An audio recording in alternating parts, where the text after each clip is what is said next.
how 3D printing systems can enable you to do work with various materials and do the bioprinting, as well as the other areas of medical where you can work on complete biotechnology. Let's look at it. One of our group companies is AMS Hyrel, which is manufacturing these printers in India. And since they are manufacturing it in India, we have a complete control on the software, hardware, spare parts, and we can do customization along with the institute or the researcher to be able to facilitate him in achieving his goals. Adroitic as a group is working in emerging technologies, evangelizing it quite a bit through educational institutes. We are working in 3D printing, which is also called additive manufacturing, IIoT, robotic automation, and the CAD/CAM. CAD/CAM is what we started with as way back as 1989. So it's about 30-year-old company. On the 3D printing, we are partners with Hewlett Packard for the multi-jet fusion machine, which gives you both the color production, true color production, which are robust part and parts which are very accurate. The good thing is the HPMJF material is approved by the Medical Association, FDA, for touch of the skin. The Formlab has now significantly improved the availability of resins as well as the accuracy to be able to be used very well for various medical applications, including dental, as well as audiology, as well as making the surgical guides. Delta Wasp is a large size printer which can print up to 1.2 meters and can print both in plastic, clay, and ceramic. Hyrel is a machine which I'll discuss at length because it's a multi-material machine and being manufactured by us. So you would find the large number of uses of it in the biomedical applications, and specifically since this topic is related with tissue scaffolds, and I would elaborate a little more in this area. But the same printer can also print in silicone, which is biocompatible, as well as in PEEK, which is again very effective non-reactive material for medical applications. In the area of metal, we work with Metal X, which is giving you a clean print output with the help of a wire, so you don't have to touch powder, and you can change over from one material to another. So you can print in Inconel, you can print in copper, you can print in stainless steel of different grade. Exact Metal gives you the capability of powder-based multi-material printing, and you can work with different alloys of your own because it's an open source system. Having said that, this whole thing is being supported very well across the country through our 9 offices and with a team of about 300 strong people. Now let's focus on the 3D bioprinting. 3D bioprinting, which enables the generation of precisely controlled 3D cells, models, and tissue constructs by engineering anatomically shaped substrates with tissue-like complexities.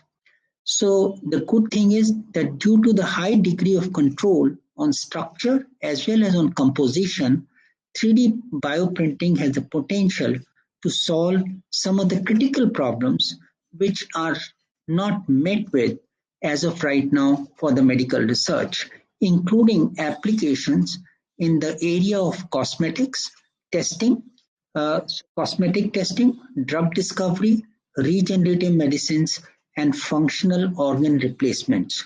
So these are very advanced areas, and these are areas which are areas of future, but a lot of research is happening around the machine which we are making, and some of the large universities across the world have started using the same engine HR, which I'm going to discuss with you.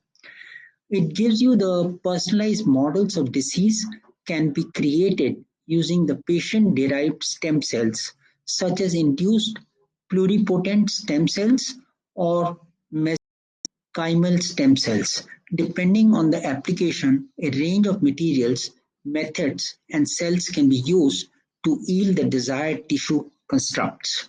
Having said this, let's look at the different methods of the bioprinting itself.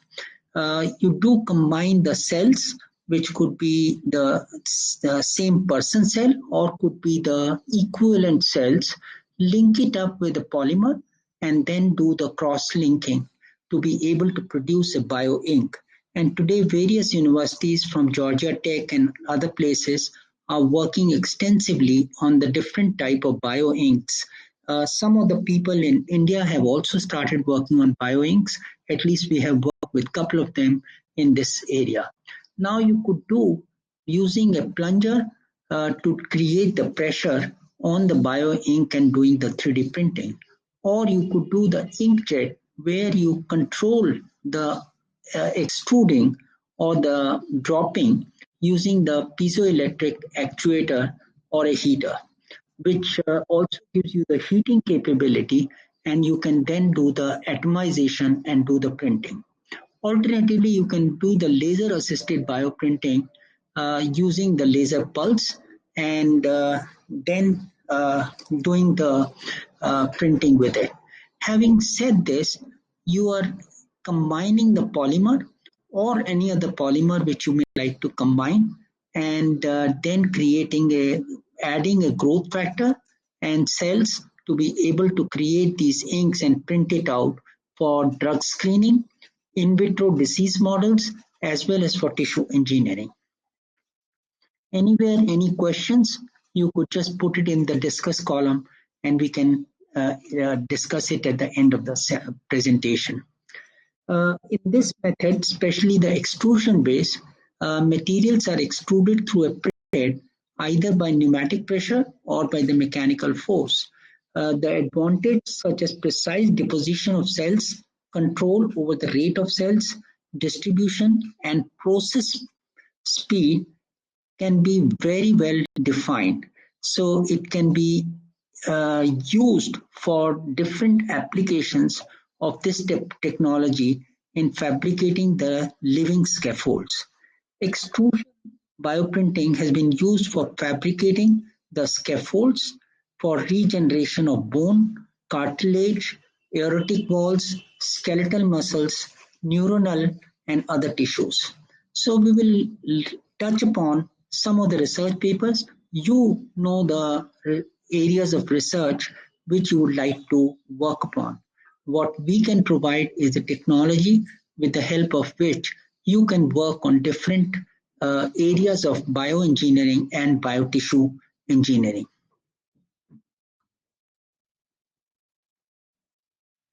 So if we look at some of the biomaterials used for extrusion-based bioprinting, there is a nanofibrillated cellulose, which is also called NFC, which is combined with some alginates to be able to utilize on an engine HR. And in engine HR, you create scaffold, which could be as much as about 4.8, and 1 mm. These were actually printed at printing pressure of 40 kPa and 5 millimeter speed per second. These were cross-linked with calcium chloride for 10 minutes, followed by rinsing with culture medium. So it was used for human nasoseptal chondrocytes.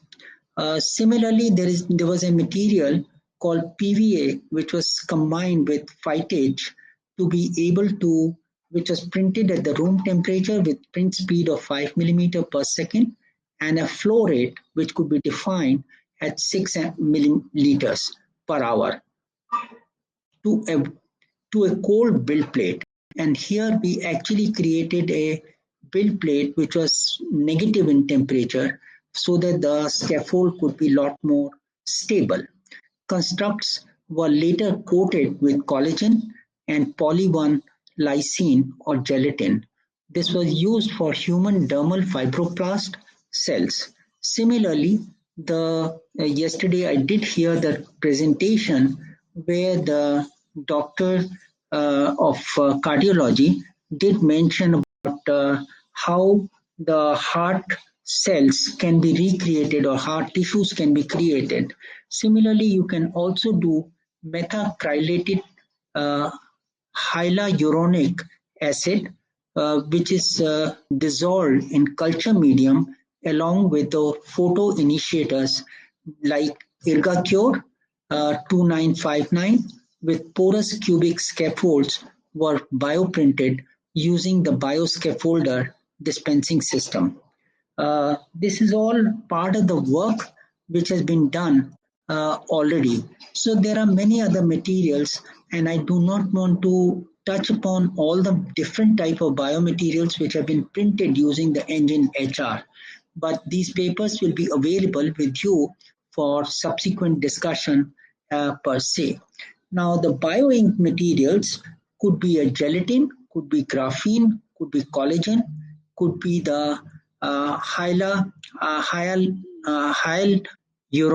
acid, which are basically having their own properties like protein substance derived from the partial hydrolysis of the collagen, or the graphene, which are single molecular layer which is printed. Similarly, the collagens could be the primary structural proteins found in the skin and other connective tissues. Uh, Hyaluronic, which is acid, which is non-sulfated glycosamino glycan distributed widely throughout the connective epithelial and neural tissues. So the advantages of each of these you are well familiar with, and these can be printed for making the scaffold for testing for different work. Let's look at the capability of the engine HR because you can keep working on different inks and different work. It's at a very early stage that we can actually say that all different type of tissues can be printed for different functions which we are going to discuss. The engine HR is a biomedical research-based machine. It is rugged. It's a state-of-the-art plug-and-play electronics, and it gives you an accuracy as much as 1.25 micron in all axes, designed specifically for needs of the bioplotting and bioprinting community. Now, typically, when you look at an engine HR or do the biological research, you need to create a hygiene environment. Now, to facilitate the hygiene environment, we actually created a box in which can be kept inside the room itself, and it's a class 2 type B2 biosafety cabinet. uh, it's a exhaust and our total exhaust cabinets. There is no recirculation within the work area.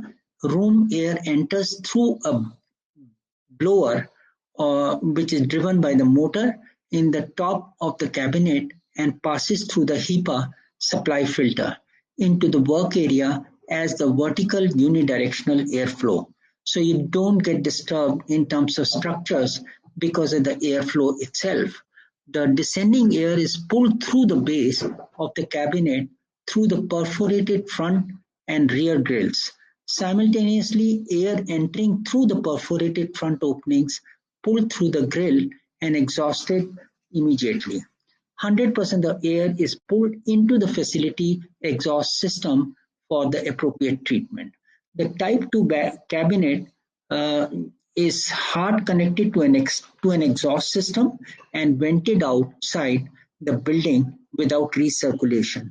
These are all requirement of the class 2, which is what I'm mentioning, giving you the vertical flow, air balancing, exhaust cleanliness, and class 100 particles with a retention of zero point 0.3 micron. Of course, the noise levels and the air velocity at downstream is also well regulated as per the standards. Now, here are some of the printing examples which I am sharing with you. uh, because the engine HR has an SDS extruder and a 10 cc syringe, which is a replaceable syringe. It has an appropriate nozzle, and the nozzle size can be chosen by you. There is a 24 well plate electronic wafer plate on which you can print the samples and then can use it for research purposes.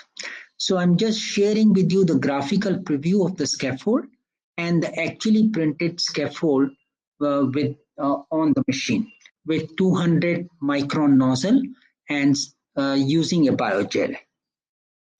In addition to the hardware, we also have customized the software, which gives you the option of the how you would like to do the scaffold. So like in this, if you see the window here, and if you see here, the XY are the number of lines in the X and Y direction, which you would like to create on the scaffold. The XY position gives you an indication as to what place do you want to put it. Now, typically during the scaffold, you would like to have the option to create multiple scaffold with a user-defined offsets. So you can define the offset factor, let's say in this case 20, or the copies can be 2 in the X direction and 3 in the Y direction, thereby giving you an array and then be able to do the bioprinting. There are different classifications of the biomaterial, and some of us would know it that you can work with ceramic and carbon compounds. These are high material strength but very difficult to mold. Excuse me. They are typically being used for the bioactive orthopedic implants. Uh, there is a calcium phosphate salts which are being used for which are biocompatible, and they when added gives you the elastic modulus which is high, and therefore they are used for dental implants. They are of course corrosion resistance, and when they are made corrosion resistance, they become useful for even the hearing aids. So all these ceramic and carbon compounds, when combined with other material, give you the different properties which can be used for different applications. We also can have composites, and the composites can have very good mechanical properties. They can be porous, they can be used for porous orthopedic implants, and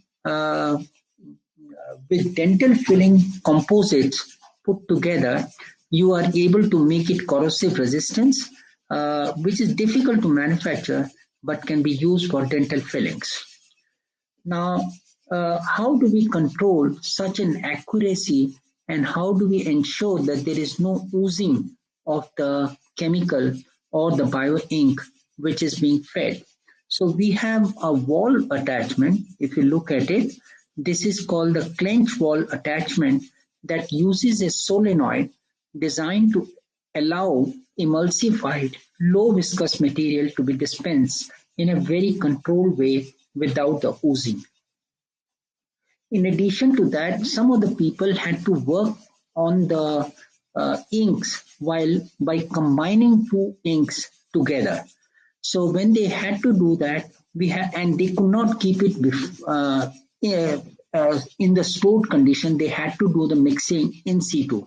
So we created two input feeds, and we put a small micromotor here, as you can see, to be able to mix it up and then print it out a desired ink.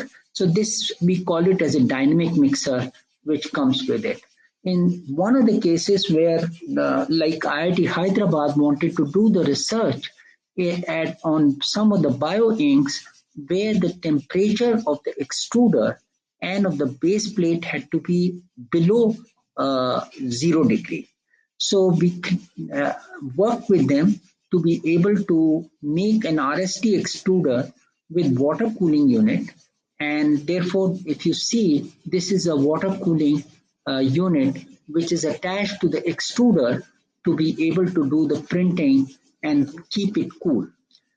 In addition to the RST extruder, is similar to the SDS extruder, except this is this is a Peltier device which allows the syringe containing the biomaterial to reach the subambient temperature. The lower temperature limit can be as low as 10 degree, minus 10 degree, and the high temperature limit is about 35 degree. This requires the water cooling system for the Peltier device, as I just showed it to you, and cross-linking of material is also possible with the, as I shared, with the COD, which is a cross-linking on demand, using a 405 nanometer wavelength UV light, which is attached for any curing which you want to do. We can provide a chilled hotbed with well plate. So hotbed is a wrong term. So we can provide either a chilled bed or a hotbed or a combination, and the user can select what they want to do. So I'm just showing you that on the bed itself, when we were printing it out, there was a frost which was coming in to during the print process, and we had to produce, we had to the whole bed with large heat sinks, which enabled us to cool it down and retain the low temperature for a longer period of time. So on the same machine, you can print hot flow extruder materials. You can create cold flow extruder materials. You could do the warm flow extruder material. So the same machine can also be used for other applications of bioengineering in addition to the bioprinting by just change of the extruder, and the machine remains the same. So it gives you the flexibility of multi-material, and at the same time gives you the precision which is typically required for the bioengineering, bioprinting. And with that level of accuracy, I don't think there is any other manufacturer in India or available from abroad, because we have started doing the export of this machine to other countries as well. So what are the different type of extruders which we have designed and are being used? These are hot flow heads, these are cold flow heads, these are warm flow heads. And if I show you the different type of extruders, these are the one which are hot flow, which typically would melt the material to do the printing, not the bioprinting, that because they don't require the melting at all. They are typically available in the gel form, or they are semi-viscous in nature by themselves. So you have to protect the oozing rather than melting. You control the same thing.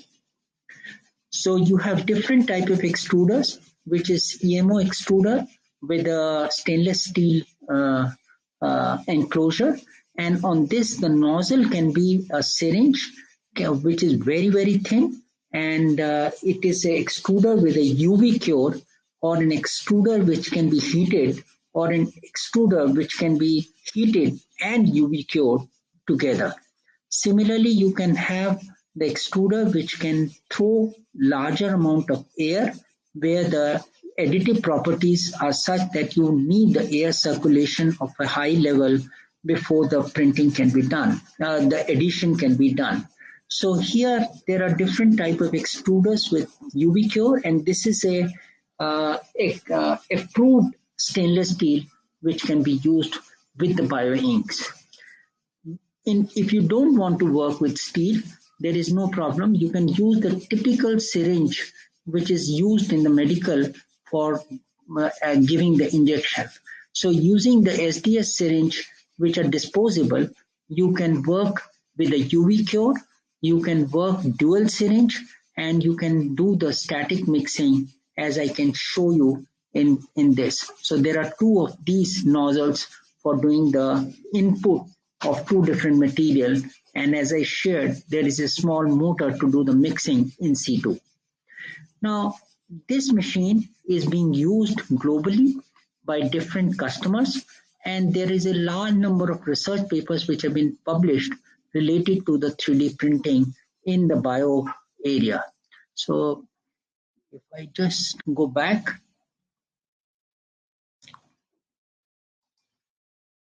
and I zoom it in just for your reference,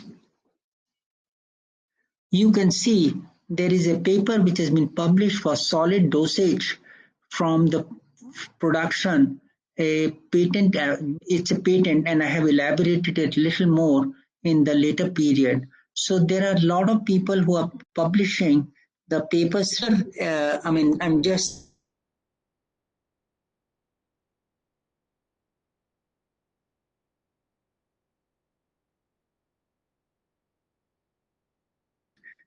form where the present invention relate to a solid dosage from a printing apparatus and methods for its use. So there are two different type of nozzles in the production of solid dosage forms such as capsules.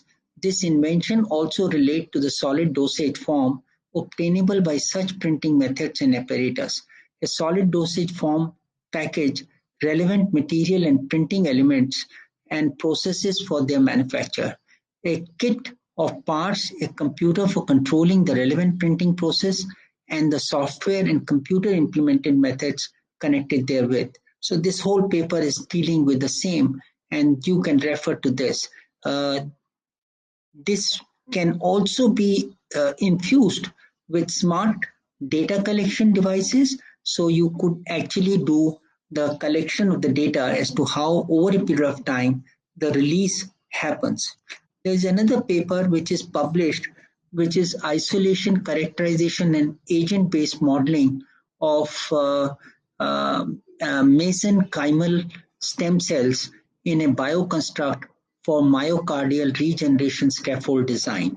So these are works which are happening, which are related with regenerative medicines, involve the method to control and modify normal tissue repair process. Polymers and cell constructs are under research to create tissues that replaces the affected area in cardiac tissues after myocardial infarction.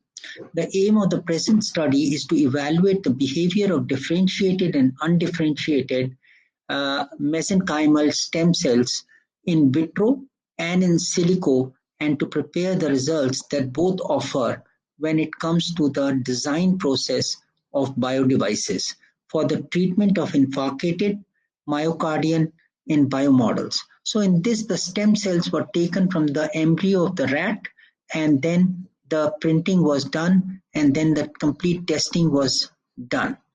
So there is a full book which is published using the FDM technology for pharmacy, using the FDM printer, and the above printer is an FDM printer. So I just thought that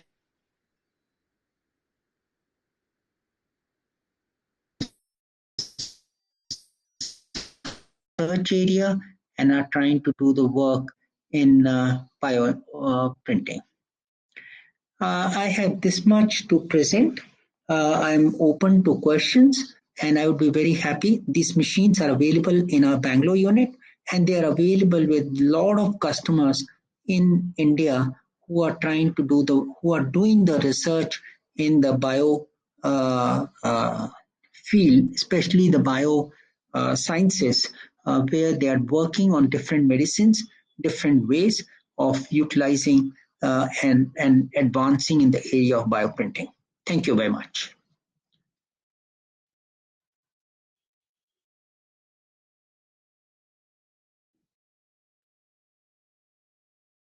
Hello?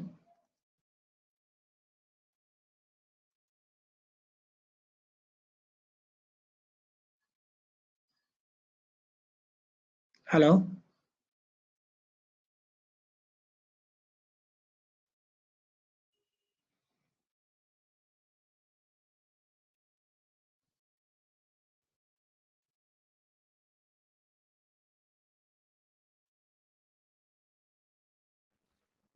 Hello? Yes, yes, Doctor. Yes, Saroopji. Yeah, you can see there are some questions which have been posted here. One second. Manufactured. Okay. So Prashant sent the website details. Manufactured in US. Okay. Apart from that, anybody who is who has any questions, please you can post it. We will have to wind up in say in a minute's time.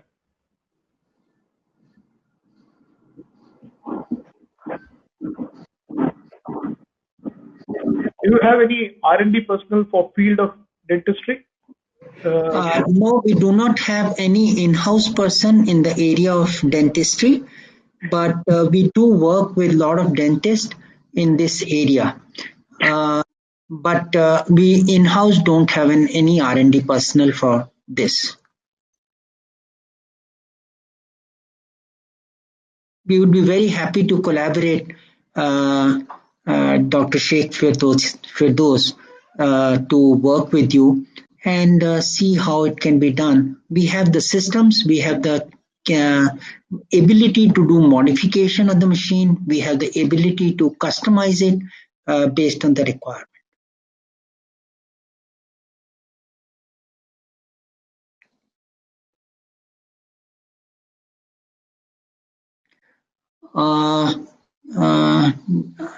Dr. Firdaus, I think I can give you my reference. I'm just giving it to you.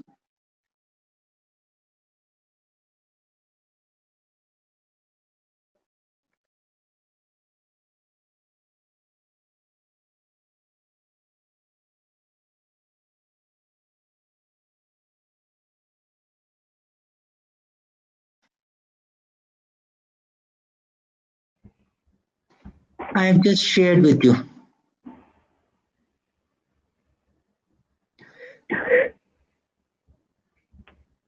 Some more questions. It would be great to know on average minimum cost of a dental setup. Typically, people who are doing research in dental or working in different areas of bioprinting, they would typically be taking an engine HR. But those who are working on the different area of dental applications, typically you would use the Formlab type of a system. So when you talked about a dental setup, this would typically be a Formlab type of a machine. Until unless you're working on some ceramics on which you would like to mix it up with some composites and do the research on the filling material as well as the crown material and other things, this machine cost about 15 odd lakh rupees.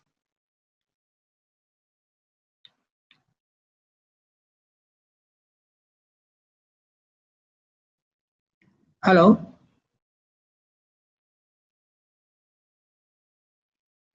Yes, sir. Is there any other questions? Okay. So thank you, Saroopji, for your time and your presentation. And subsequently, people, you can actually meet Saroopji at his exhibition booth and then also have detailed discussion with him to get more insights on the subject. Now we will actually move on to the next session, which is actually on 3D printing in dental research, which will be joined by Dr. Ruchi Pathak, Dr. Thirudeep, and Dr. Maria, and also Dr. Shantanu Dara from IIT Kharagpur. Thank you so much. Thank you, Saroopji, for your time.